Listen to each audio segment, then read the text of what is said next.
guys, it's Elise. Welcome back to another video. I haven't done a sit down in quite a while. I actually don't remember the last time I did one. Might have even been before I moved back home. But anyway, welcome back to another video. This one is going to be a bit late. This is my 2024 reading wrap up. I am filming it in February. Shocking. But here we are. Oops, that's how I feel too. That is how I feel.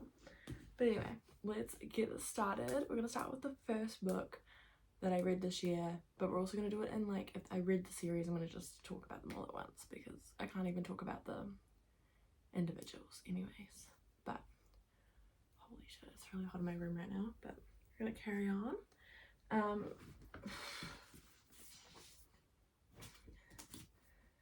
First of all, in 2024, I read the Powerless series.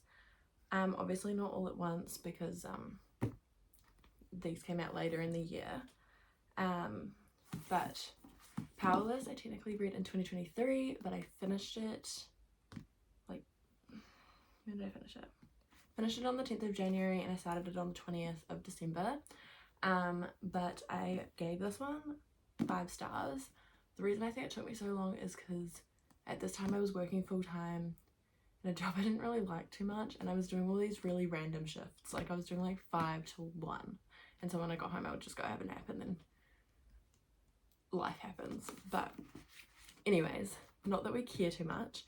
Powerless is a series about Peyton, who is like from, what's it called, the slums. She's from the slums, doesn't have any powers in a world of people with powers, and if you don't have powers you kind of get, anyway, she gets put into these games and like the winner gets like a prize. I don't actually remember the prize, it's been so long since I read these books, but yeah, she gets put into this power, like these Hunger Games style games with no powers, and everyone else has powers, and there's a love triangle in here, shockingly.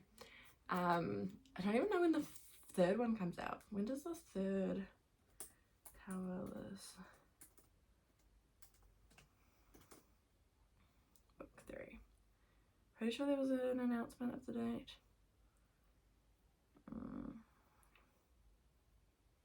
Meant to come out on the 8th of April 2025. But anyways, back to my ratings for these books. The first one I gave 5 stars, loved every second of it. Yes, it took me a while, but I loved it, and I would I would recommend this book to anyone. I actually get asked all the time at work because everyone knows I read, and they're like, what would you recommend it? And I said, if you're into fantasy, pick up Powerless. Pick it up. If you don't like it, whatever. But if you like Hunger Games and you like the fantasy element, read this series. And then Powerful, I rated 3 stars because I kind of feel like if I read it at the same time as Powerless, I would have enjoyed it a lot more. But because I read it separately and it was a novella, it just felt like it kind of dragged a little bit. But overall, good little novella. And then Reckless, oh shoot. Reckless, I gave 5 stars as well. I actually liked this more than Powerless, but then I don't know if it was the time I read it. So I'm going to do a reread of the series at some point down the road. But I really did enjoy this. I liked it. It had a different scenery to Powerless. And I'm so excited for Fearless to come out in April. Anyways, back to it. Next books I read was the Once Upon a Broken Heart trilogy. Literally read these back to back. Started off obviously with Once Upon a Broken Heart. I gave this one 4 stars. I liked this, but I can tell you my favourite book in the series was Ballad of Never After. So I gave 4 stars, 5 stars, 4 stars. But anyway, this series follows Evangeline Fox. Is it? It's Evangeline Fox, right? I didn't just say that. Okay, yeah. And basically the guy she loves and has been in love with is sent to marry her, like, stepsister. And then she, like, wishes to the Prince of Hearts, Jax, who is another character, and wants like the wedding to be put off, and I can't remember if this is a spoiler or not because I can't remember if it happens in like the first like 10 pages. I want to reread this one as well. This is another one I want to reread. I think it's in like the first like a couple of pages. If not, I'm sorry, it might be a spoiler. But Jax comes in, like freezes the whole wedding party, so the wedding can't go ahead. And then she has to, like, Evangeline has to go on this whole like mission to bring them back. I think, I can't remember. Again, I need to reread the series. It's been so long now. It's been over a year since I read it. But overall, really good series. I would say it's a 5-star series overall because I loved the characters, I loved the plot line, I loved everything about the series. But obviously, favorite book right here.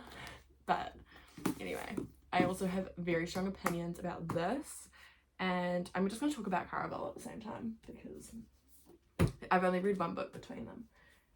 So Caraval series, I've only read Caraval and Legendary, and this is where my opinions come in. I would say if you're going to read these series, if you have any inkling that you're going to want to read Caraval, read it first, because this one is just, it's just better, or at least I found it better.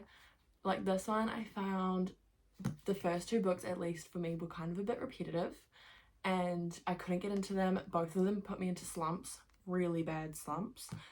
So if you're going to read them, I think I only went into slumps because I had read this first, and so I was comparing it to Once Upon a Broken Heart. But I gave Caraval 4 stars, and I think I gave Legendary about the same. Where's Legendary? 3 stars. But I think they would have been rated higher had I not read Once Upon a Broken Heart first. So take it with what you want. This is my personal opinion. Lots of people say you can read either, and I do believe you can. But once you read Once Upon a Broken Heart, nothing kind of measures up to it, because this is her debut. And so obviously she's learnt from this series and she's made it a bit better and made this one better. So just take that as you will. Still a great series, but it does get a bit overshadowed by Once Upon a Broken Heart. And that is my opinions on this world universe. Anyway, moving back a step, I don't have the physical copy because it's actually my mum's book, which is in the lounge. I'm not going to go grab that. But I read Shatter Me, the first book obviously in the Shatter Me series. This one, what is her name again? I literally can't remember. I literally did not enjoy this book at all, so I have not continued the series.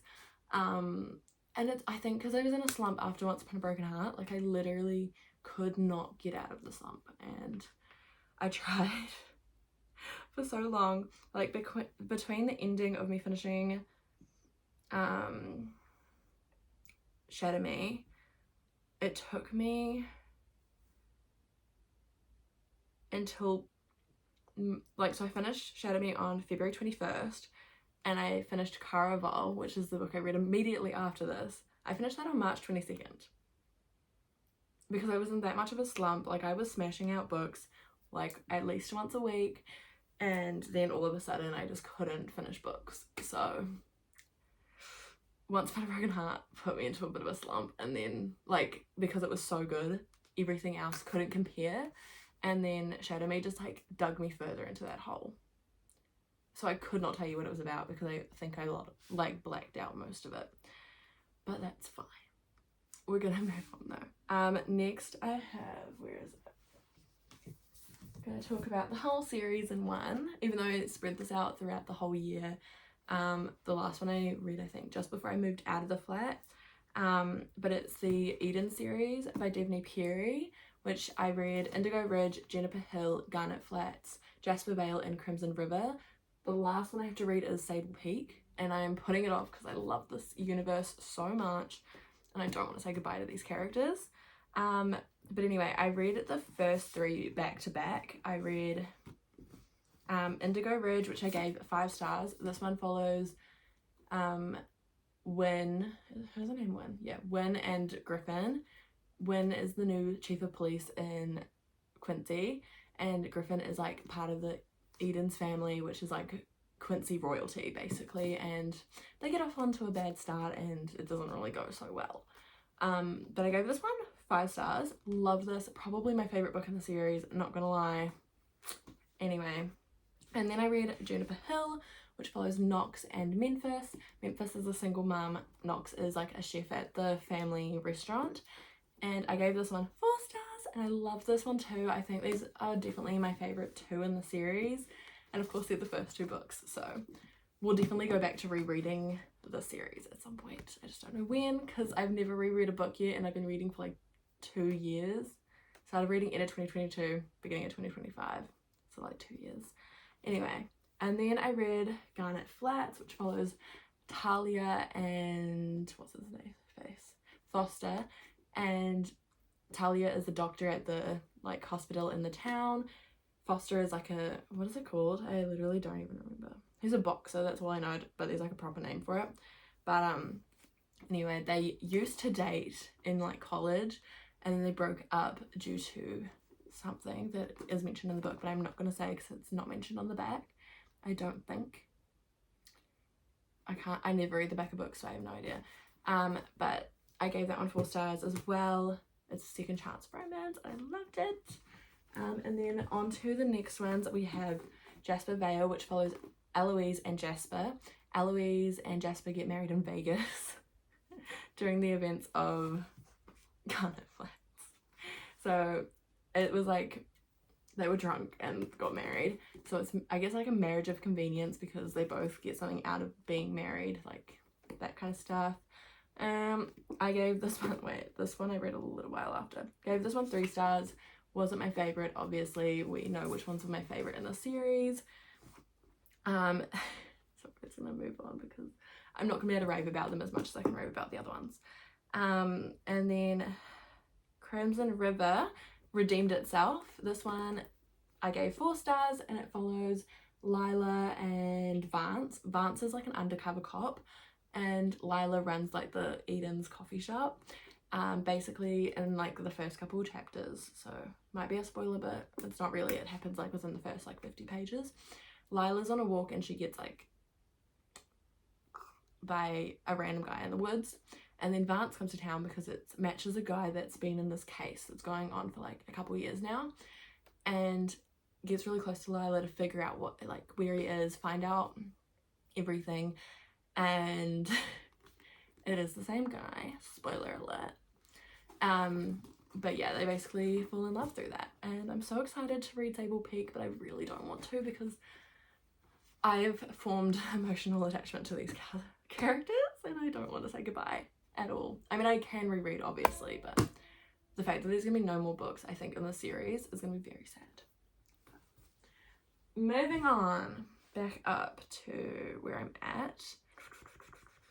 Okay, then we have Holly Jackson's newest release. I know she's got a new one coming out this year too, and it's the reappearance of Rachel Price. There is hair stuck in my hair tie. Anyway, the reappearance of Rachel Price. I gave this one 4 stars.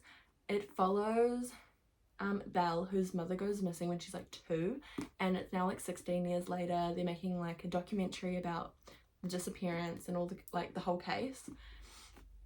And during the case, Rachel reappears, who is Belle's mum. I don't know if I mentioned that, but the title. Basically she reappears and the whole case gets reinvestigated a little bit because things aren't adding up with Rachel's story, they're not adding up with the family story, like they're just not, they're all over the place. So yeah, it's very good. I would say this is now my like 3rd favourite Holly Jackson book. And I think she's just getting better and better with every single story I read from her. So definitely recommend picking up Holly Jackson. She writes true crime, well, not true crime, what is it called? YA crime mysteries, YA mystery. Why am I blanking? She writes YA mysteries like no one else. I have not read anything quite as good as Holly Jackson. Not that I read much, but it's fine. But then we read, me, but I feel like everyone read these at the same time. Wild Love by Elsie Silver and Wild Eyes, also by Elsie Silver.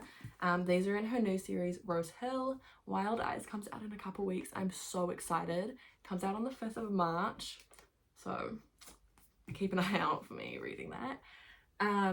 Anyway, I gave, I think, both of these 5 stars. I did. So far, 5-star series. The first one follows Rosie and Ford. I was about to say Forbes because it says it on the back. Rosie and Ford. Ford is Rosie's brother Wes's best friend, and so they've grown up together. He's in the music industry. Rosie's just like coming back from a job in the city, but something happens right in the beginning, and then Ford finds out he's a father through sperm donation. So we have single dad trope, brother's best friend, workplace romance, all of those fun things. And then recently, when was it? Like September, October, we got Wild Eyes, which is the second book in the series. This one follows Skylar and Weston, who is Rosie's from the first book's brother. And Skylar is like a country singer. She's really famous in this world. And Wes is just like a farmer, single dad, whatever. So they run into each other. She ends up having no place to stay because she's coming to visit Ford to get help with her newest album. And yeah, she's got nowhere to stay because they're like recording studio cabins. Like they're making cabins so singers can come to them. I feel like I'm missing a lot of plot, sorry. But they're not finished yet, and so Skylar has to stay with Wes, and so it's like close proximity, single dad. What's the other trope? Like fame, something to do with fame. But yeah, super enjoy these. Can't wait for the third one. I'm so excited for it. The couple has been hinted at since book 1, and I'm so excited. Anyways, love Elsie Silver, top tier romance. Anyway, on that note, I'm just gonna talk about her other series too because I did read that. We're not even going in order anymore. I read her debut series, which is Gold Rush Ranch. I read Off to the Races, Photo Finish, and The Front Runner. I still have to read, what's it called? A False Start, but that's on my TBR for February, so we'll see if we get to that. I've been really putting it off so that I have an Elsie Silver book until her newest book comes out. But anyway, these are the OG series by her. In fact, the second book actually follows Violet Eaton, who is the sister of the brothers from the Chestnut Springs series. But I don't even know how to describe this. This is, I'm gonna say it, my least favorite series by her, but anything Elsie Silver writes, I will eat it up, so that's not saying a whole lot. Basically 4 stars, 3 stars, and 3 stars. So overall, not going great, but it's okay. I love Elsie Silver. I will rave about her writing for the rest of my life. I can say though, I think it's the same kind of situation as Caraval. When I'm reading these books, I'm comparing it to Chestnut Springs and Rose Hill, that I think you have to read these first. But I didn't because they weren't released in New Zealand until like April last year, and I had already read Chestnut Springs. I had already read Wild Love by the time that these were released. But that's fine. I would definitely recommend though reading these first. First one, I feel like I should tell you what they're about before I go ahead, but I feel like everyone knows at this point. Off to the Races follows Billy and Vaughn. Is it Vaughn? His name's not even on the back of the book. Maybe it is, maybe I'm just skipping past it. But Vaughn owns the Gold Rush Ranch, and Billy is becoming the new stable horse trainer. Don't even know the title, but anyways, that's that one. Close proximity because they live on the same branch. Violet and Cole, who is Vaughn's brother, and Violet is Billy's best friend on the farm, the ranch. I'm so Kiwi, I'm sorry. But yeah, Violet is like a jockey, and Cole, what am I saying? Cole is, I'm literally forgetting what I'm saying. Cole is just like also an owner of the ranch, but they had a secret online relationship a couple years ago, and Violet didn't know that it was him until he turns up and he announces that it was him, but he knew it was her. So anyway, moving on. Then we have The Front Runner, which follows Stefan and Mira. Mira is a vet, so she gets called onto all the farms to look after the horses, and Stefan is the owner of the rival ranch to these two books. So it's like technically rivals, because Mira's close friends with both of these characters and these ones. But like, I don't even know how to describe these books, but they're so good. I would still recommend them even though they're not my favorites. The only reason they're rated so low is because the other series are just so good in my head, and like I've got attachment to them. But definitely would still recommend reading those ones, 100%. Anyway, backtracking. I read Ruthless Vows by Rebecca Ross. I've been putting this one off since it came out, like December 2023, and I read it in May. So I put it off for about 5 months because I didn't want to read it, because I didn't want to, like, this, it's only a duology. It's the second book to Divine Rivals. And honestly, I liked it better than Divine Rivals. I originally, I think, rated Divine Rivals 4 stars, but I had to bring it down because this is the true 5-star. And I know they could both be, but there was like a distinct difference between the two. And this was my favorite. Could I tell you what it was about? Not really, because I can't spoil the first one. But basically, the two main love interests were rivals in a like newspaper. What's it called? Newspaper, like, anyway, you get what I'm meaning.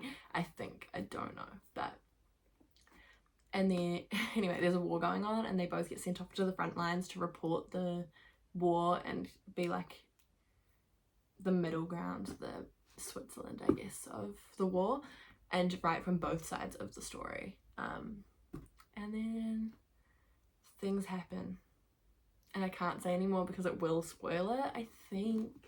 See, I don't remember because I read these ones so long ago now, but that's fine.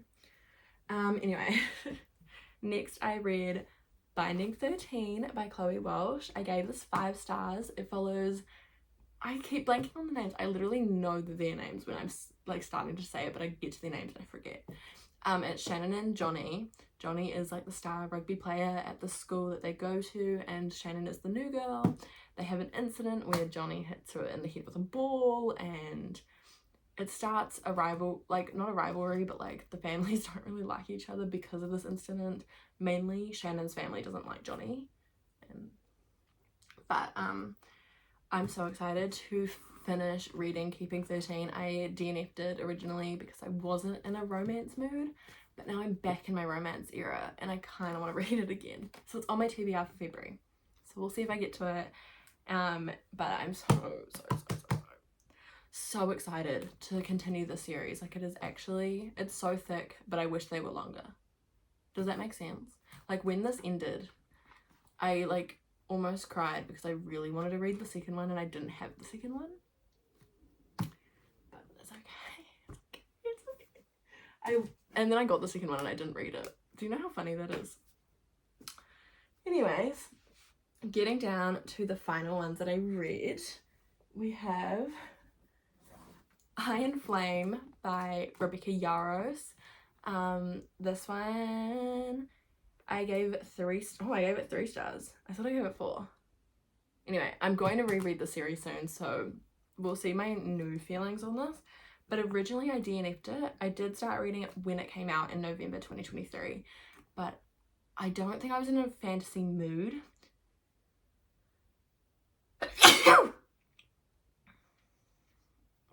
Yeah, I don't think I was in a fantasy mood at the time, and so I DNF'd it. And then when I was living in the flat, I couldn't stop thinking about it. And I think it was around the time that Onyx Storm was announced, and I just couldn't stop thinking about it. And so when I came to visit my parents, I took it and I read it and I loved it.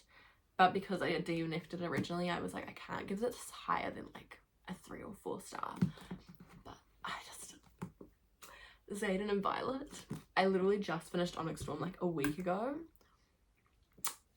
And I can't believe we've got to wait 2 years for the next book. Like, are you serious? Absolutely not. I'm going to cry. I actually almost cried when I finished the book, so Not this one, but next door. We're getting my feelings for next year's wrap up. And then finally, well, actually not finally, because I got 3 books left. Next we have Done and Dusted and Swift and Saddled. These are another set of small town romances. Done and Dusted follows Clem and Luke, and Swift and Saddled follows Ada and Wes. I remembered their names this time. Basically, small town romances, they all live on, what am I saying? I'm getting to the point where I need to stop filming. They both live on Rebel Blue Ranch. Clem came back to Rebel Blue Ranch after living in like the city, doing jockey stuff for like a couple years after graduating from college. And Wes has always been on the farm, but he's wanting to make like a guest house on the ranch. And so both of the love interests help with those situations in each book respectively. Done and Dusted I gave 4 stars, and Swift and Saddled I also gave 4 stars. So far 4-star series. Again, Lost and Lassoed, the 3rd book, is on my TBR for February, so we'll see if I get to that one. And there's the 4th one coming out soon as well, so I'm really getting fed with all the books that I need to carry on reading. And then finally I read Part of Your World by Abby Jimenez. If you have known me since I started my reading journey, I don't know if I said anything about it on YouTube, but this has been on my radar since 2022 when I started reading, and I finally found it in a bookstore in New Zealand, and so I picked it up, I snatched it, it was the only one there, and I gave it 5 stars, and I literally can't stop thinking about the series. I have finished it, but I finished the other 2 in 2025, so anyway, this one follows Alexis and Daniel. Alexis went to the small town of actually I think she got trapped there, her car broke down, and then I can't remember what to say without spoiling it because it is fresh on my mind, but I don't want to spoil. Anyway, Alexis is like it's basically like royalty in the hospital she works in. She's a surgeon, or she was meant to be a surgeon, I can't remember. She works in the ER as a doctor. But her family has worked at this hospital for like 125 years, and it's been consecutively, and her brother has just left the hospital, so she feels extra pressure to stay in this hospital. But she starts to fall for Daniel, who lives in a small town, but he can't move to the city either because his family has helped run this town. It's like so small, and he's the mayor of this town, and his family's helped run it again for 125 years, and so they're at this dilemma where they can't leave the towns that they're working at, like where they live in, but they find a way. And yeah, 5 stars. Can't believe this was my last book of 2024 and I have to wait another year to like talk about the rest of the series. I mean, I am going to talk about them in my next video, so don't worry guys, we've got them. But this video is getting a bit long for what I film normally, and I'm going to end it here.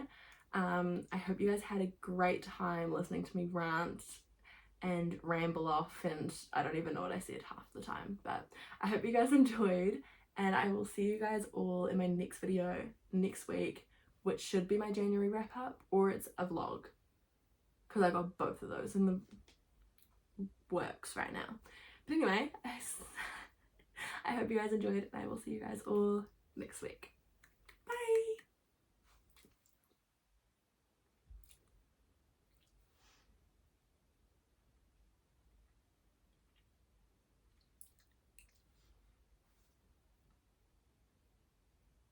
Okay, I'm hoping I also got a thumbnail on that because I can't be bothered. And I have to go meet Maddie in like an hour, and it takes me an hour to get to her house. Slay! Okay, bye.